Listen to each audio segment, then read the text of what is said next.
Hey, my name is Eva Chin. I am the chef and founder of the Soyla Club.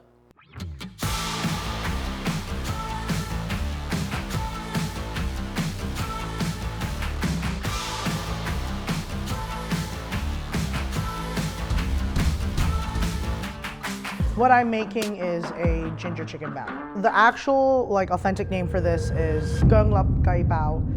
And the reason why I have to say that is because the emphasis on ginger is it's not minced ginger, it's not grated ginger, it's very finely diced ginger, which is really, really important about this dish. It's gonna highlight this wonderfully Canadian raised chicken. The way my grandmother cooked, one knife for everything. Fish, meat, bone, chicken, one knife. So Chinese cleaver is really important in our family. This is a cleaver. This is actually a gift from a family friend. It was signed by Martin Yan himself because I grew up watching Yan Can cook. My grandma's always like, first thing first is always season your meat. You know, meat acts as a sponge. So it's all about seasoning the meat first before we add all the other ingredients in there. This is Chinese woodear mushroom. Delicate in flavor, but super textural. Anytime my grandmother cooks anything that's mushy, she'll add some of this. So this nice and colorful chicken filling. The yeast is bloomed and ready. The significance of this bao recipe in my family, first of all, it's shared only between the woman and my family. I think it symbolizes what's important in terms of the position of the woman in my family, and that's caregiving, providing, nurturing.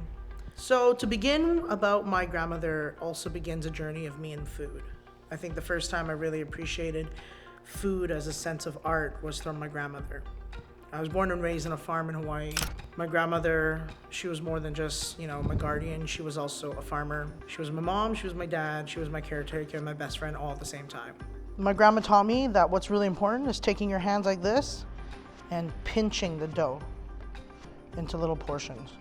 It stretches the gluten a little bit more. This is her theory, but it's not the first time I've questioned her theories before, but we're not allowed to, so. I'll never forget that my grandmother makes me work through every step as a way of working up to the recipe. So the first time I made this recipe, I was in charge of just washing vegetables. Didn't even get to come close to making the dough. And then the third, fourth time I made it, I started learning how to knead the dough together. I think now I can proudly say it's because of all that rigorous training and really understanding each step. Now I understand the importance of what a legacy recipe means. There is a very special instrument that sometimes brings shudders down all of our spines. I brought it with me today, but it is my grandmother's encouraging stick. So the rolling pin was also called the encouragement stick in my family. It was really an extension of her arm. My grandmother was a small little shrunken lady. Whenever she needed to reach these big cereal boxes above her head, she'd use an encouragement stick to poke it. If the lid is too hot from the wok, she would use encouragement stick to pull up the lid. And sometimes when I'm slouching while I'm rolling the dough, she would give me a little gentle tap. But the stick's been in my family for a long time, and it's just something that is passed on, and I hope one day I get to pass that on. This is honestly the hardest part, and this is what's important about the recipe.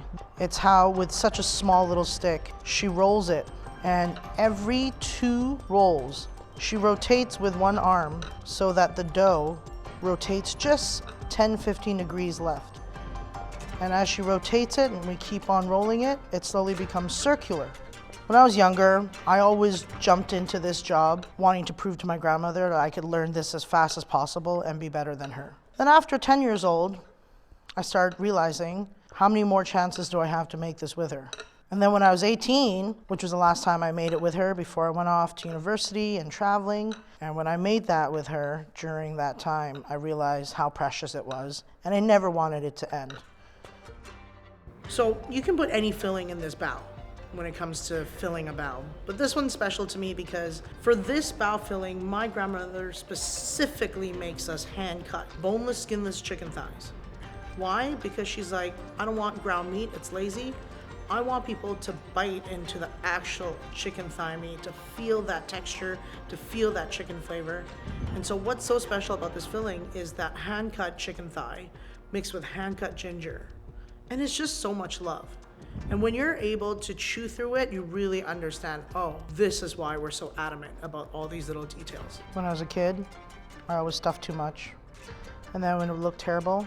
And then my grandma would make me be the one to eat those. This might happen again. We take each dough, each piece, we bring it together to start the pleating process, which is what this process is called. My grandmother can make 22 pleats. It's gonna take a lifetime for me to learn what my grandmother can do. But I'm trying. Every time I stuff this bao too much, it explodes. At some point, when I realized the catch-22 was me eating all the exploded ones, I started making all of them explode. So ever since I moved to Canada, one thing I've really noticed is how good the chicken is.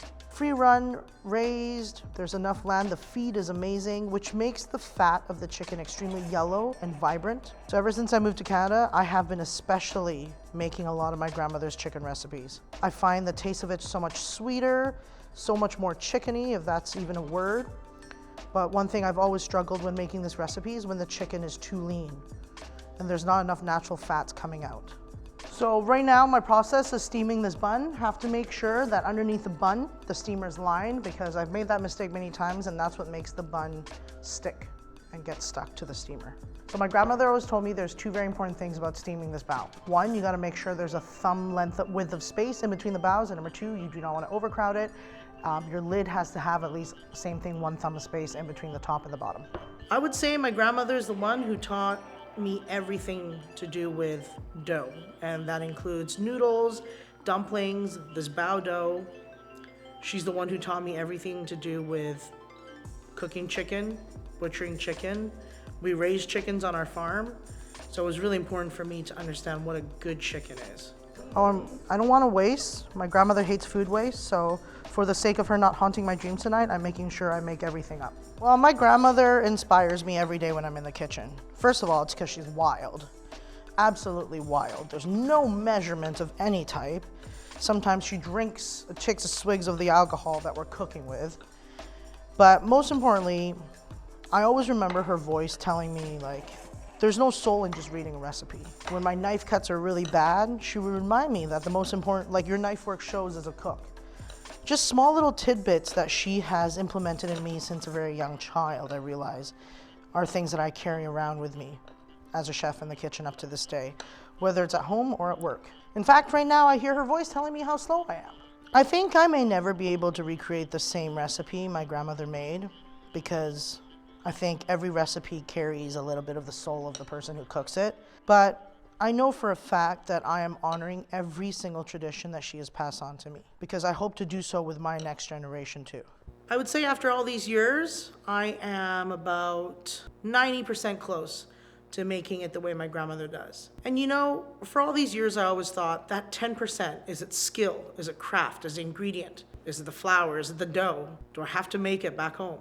I think I can now say that the 10% is simply just the experience of life grandmother brings into the recipe.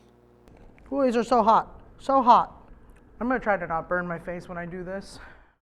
It smells just like her. It smells just like her.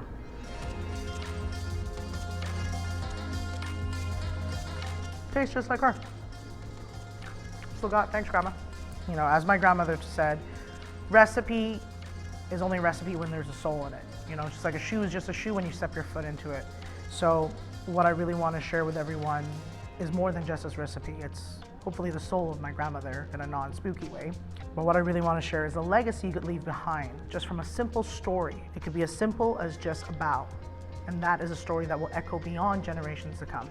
So first of all, I really hope this recipe has inspired, you know, everyone to really dig deep into what your family has left behind for you. Sometimes it's a letter, sometimes it's an artifact. For me and my family, it's always about food. And this recipe is what my grandmother has left behind for me. Even though I haven't seen her since she was 18, she's just as close as she was to me when I was 16 years old, standing by my side. So I encourage you all to look for your family's legacy recipe. This is my family's legacy recipe.